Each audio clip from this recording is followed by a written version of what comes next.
পরাজয়ের পর, ফলাফলের পর আরো বেশি দুর্বল লাগলো বিজেপিকে আজকে নির্বাচন থেকে কি বুঝলে? না, বিজেপি দুর্বল লাগবে কি করে? আপনাকে যদি আপনার বাড়ি ছাড়া করে দেওয়া হয়, বিজেপির কর্মী যদি এলাকায় থাকতে না পারে, মিথ্যা মামলায় তাকে যদি অভিযুক্ত করে ফেলা হয়, রাত্রিবেলা স্ত্রীর মাথায় যদি রিভলভার ঠেকিয়ে দেওয়া হয়, পরের দিনকে আপনি আশা করেন একটা অত্যন্ত নিম্ন মধ্যবিত্ত প্রান্তিক একটি পরিবারের ছেলে বুথ এজেন্ট হিসেবে সেখানে বসবার সাহস দেখাবে? তবে সর্বত্র এই জিনিস হয়নি। তৃণমূল কংগ্রেস শাসক দল বাইরে থেকে লোক নিয়ে আসার তাদের শক্তি আছে, আর শুধু শক্তি নয়, তাদের সামর্থ্য আছে, সামর্থ্যের সঙ্গে সঙ্গে পুলিশের সহায়তা আছে। পুলিশ তো ন্যূনতম সহযোগিতা করছে না, কোনো অভিযোগ নিচ্ছে না।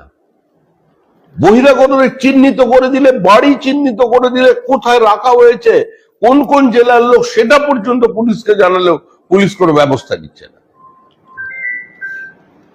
পশ্চিমবঙ্গের নির্বাচনের প্রক্রিয়া যেটা সারা দেশের ক্ষেত্রে, যেটা বিশেষ কয়েকটি রাজ্যে এই নির্বাচন প্রক্রিয়াকে বদলাতে হবে, না হলে কেন্দ্র নির্বাচন কমিশন দিয়েও, কেন্দ্রীয় বাহিনী দিয়েও এ রাজ্যে অবাধ শান্তিপূর্ণ ভোট করা সম্ভব নয়।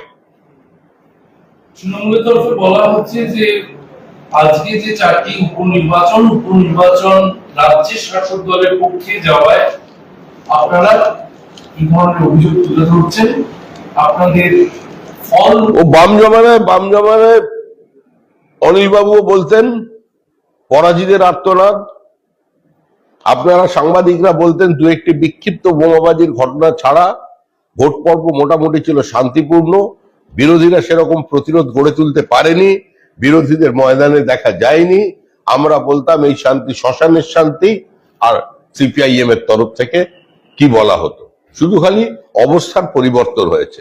তখন আলিমুদ্দিন থেকে অনিল বাবু বিবৃতি দিতেন, এখন এখান থেকে মুখ্যমন্ত্রীর কোন অনুগামী বিবৃতি দিচ্ছেন।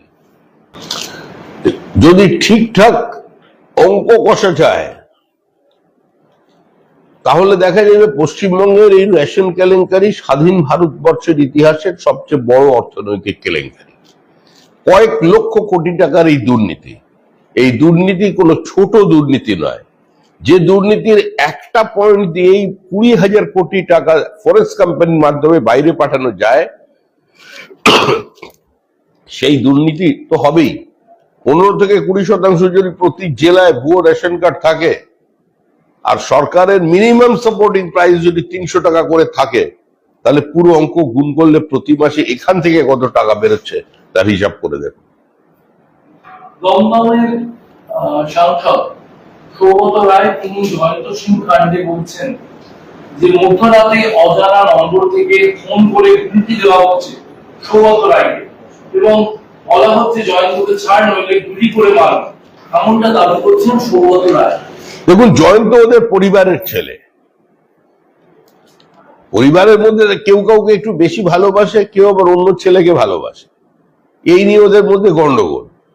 প্রত্যেকটা মানুষ এলাকার জানে যে জয়ন্ত সিংহ কে, জয়ন্ত সিংহ কি, এবং জয়ন্ত সিংহ বানিয়েছে কে বা কারা।